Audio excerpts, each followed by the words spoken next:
Hello guys, welcome to another video. आज मैं एक और स्टोरी को ट्रांसलेट करने जा रहा हूं और हमेशा की तरह मैं इसे हिंदी में ट्रांसलेट करूंगा। इस वीडियो में मैं आपको वर्ड बाय वर्ड मीनिंग के बारे में बताऊंगा और साथ में ग्रामर के पार्ट को भी कवर करूंगा। तो आपसे गुजारिश है कि इस वीडियो को लास्ट तक ज़रूर देखिएगा ताकि आप इसको अच्छे तरीके से समझ सकें।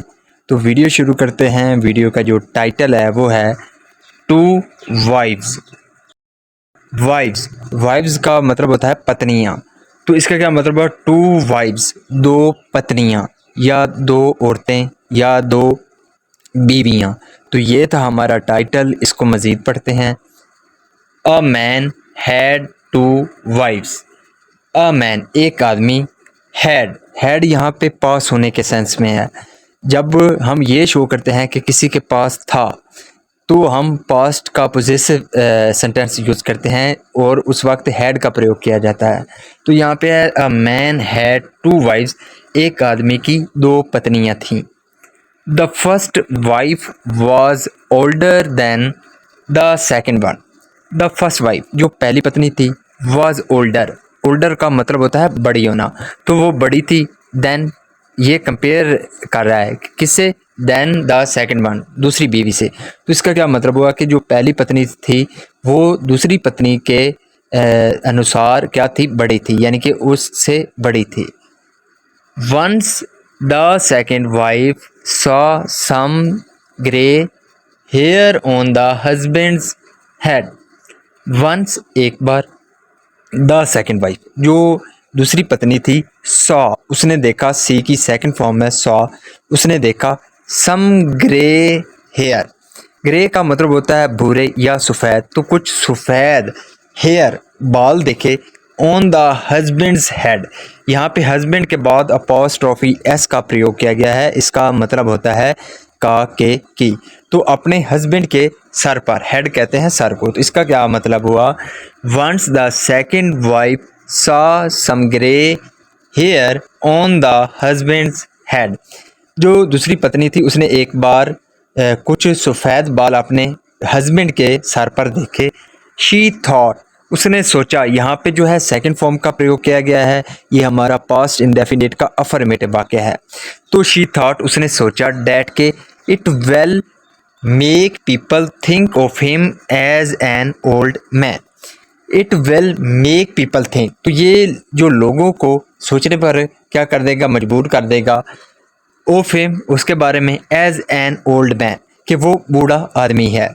यानी कि उसने सोचा कि लोग सोचेंगे कि वो क्या हो गया? बूढ़ा आदमी है। सो इसलिए she removed all his grey hair. Remove का मतलब होता है हटा देना या निकाल देना। तो सेकंड फॉर्म में ये भी हमारा पास्ट इंडेफिनेट का अफर्मेटिव वाक्य है। तो उसने क्या किया? रिमूव्ड हटा दिए, ऑल हिज ग्रे हेयर उसके जो सभी सफ़ेद बाल थे उसको उसने निकाल दिया या हटा दिया। नेक्स्ट डे अगले दिन, his first wife saw her husband with black hair. तो अगले दिन जो उसकी पहली पत्नी थी यानी कि फर्स्ट वाइफ थी, सॉ उसने देखा हर हस्बैंड अपने हस्बैंड को विद ब्लैक हेयर तो काले बालों के साथ। यानी कि अगले दिन जो उसकी पहली पत्नी थी उसने अपने हस्बैंड को, अपने जो उसका पति था उसको काले बालों के साथ देखा। शी थॉट उसने सोचा, थिंक की सेकंड फॉर्म है थॉट। तो उसने सोचा डैट के it will make people think of him as her son.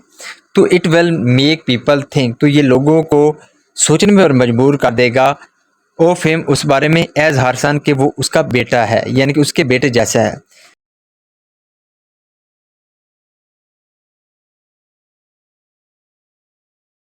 तो इसका क्या मतलब हुआ कि यहाँ से करते हैं कि उसकी जो दूसरी पत्नी थी उसने ये सोचा कि उसके जब उसने अपने हस्बैंड के सर पर जो है सफ़ेद बाल देखे तो उसने उनको निकाल दिया कि लोग ऐसा सोचेंगे कि वो बूढ़ा हो गया है। पहले वाली पत्नी थी तो उसने ये देखा कि उसके काले बाल हैं तो लोग ये सोचेंगे कि वो उसके बेटे जैसा है। तो उसने क्या किया? उसने वो बाल हटा दिए। सो इसलिए या इस तरह she remove all his black hair.